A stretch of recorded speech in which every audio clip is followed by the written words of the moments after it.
జీవన తరంగాలు, ఇవే ఇవే జీవన తరంగాలు, జీవన తరంగాలు. కొద్దిసేపటి వరకు నాకు కూడా మహేష్ మీద కోపం ఉంది, కానీ వాడి కళ్ళలో నాకు పశ్చాత్తాపం కనిపిస్తుంది.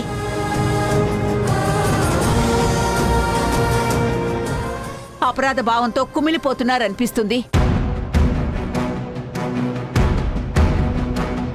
తప్పు తెలుసుకున్న వాళ్ళని మరింతగా మాటలతో చిత్రహింస చేయడం నరకంతో సమానం.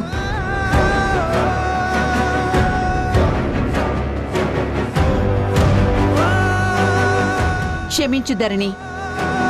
అమ్మా, వీళ్ళ దొంగ ఏడుపులు చూసి నీ మనసు మార్చుకోవద్దమ్మా. వీళ్ళు విశ్వాసం లేని కుక్కలు.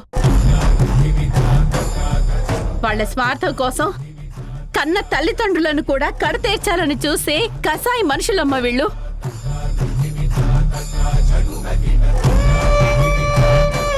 ఇలాంటి మొసలి కన్నీళ్లను చూసి నువ్వు పొరపాటు పడొద్దమ్మా. రే, వెళ్ళండ్రా బయటికి. అమ్మ చెప్పిన మాటల్లో నిజం ఉంది. నీ కొడుకు కోడల్ని నమ్మి ఈ ఇంట్లో ఉండని. వీళ్ళు మారని నేను హామీ ఇస్తున్నాను.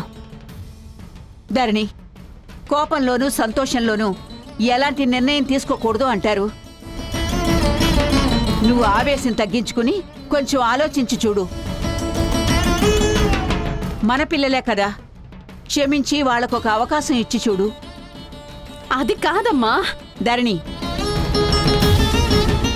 వాళ్ళనింట్లో ఉండనివ్వకపోతే నా అడుగు ఇంటి బయటికి వెళ్తుంది, గుర్తుంచుకో. అమ్మా, వాడికి జన్మనిచ్చి ఈ చేతులతో పెంచి పెద్ద చేసిన అనుభవంతో చెప్తున్నాను. వాణ్ణి నమ్మడం అంటే మనల్ని మనమే మోసం చేసుకున్నట్టు.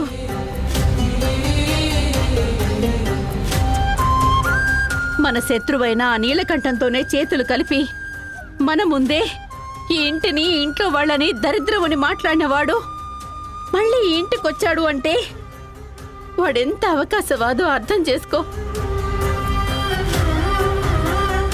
అలాంటి వాడి కోసం నువ్వు బయటికి వెళ్తానంటావేంటమ్మా? వద్దమ్మమ్మా,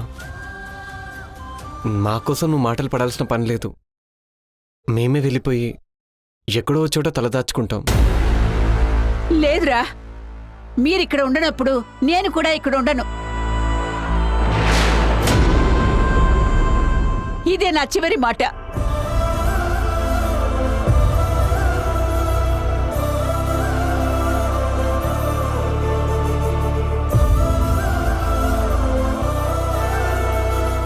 ఒరే, మీ అమ్మ కోపం తగ్గిన తర్వాత తనే చల్లబడుతుంది. కానీ మీరు మారారని నేను నమ్ముతున్నాను. ఇకపైనైనా బుద్ధిగా ఉండండి. లోపలికెళ్ళండి. అమ్మ ఏమంటుందో. పెద్దవాళ్ళు చెప్పిన మాటకి గౌరవం ఇచ్చి లోపలికి వెళ్ళండి.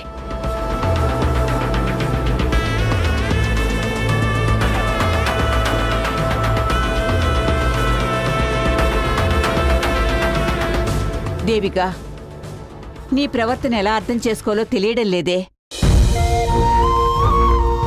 ఈ ఇంటిని శుద్ధి చేస్తున్నావో మంచి చేస్తున్నావో అర్థం కావట్లేదు. మహేష్ వాళ్ళు మారని నమ్మినందుకు థ్యాంక్స్ అమ్మా. నేను ఈ ఇంటికి మంచి చేశానో చెడు చేశానో మరికొద్ది రోజుల్లో మీకే అర్థమవుతుంది. అంతవరకు ఏం జరుగుతుందో చూస్తూ ఉండు.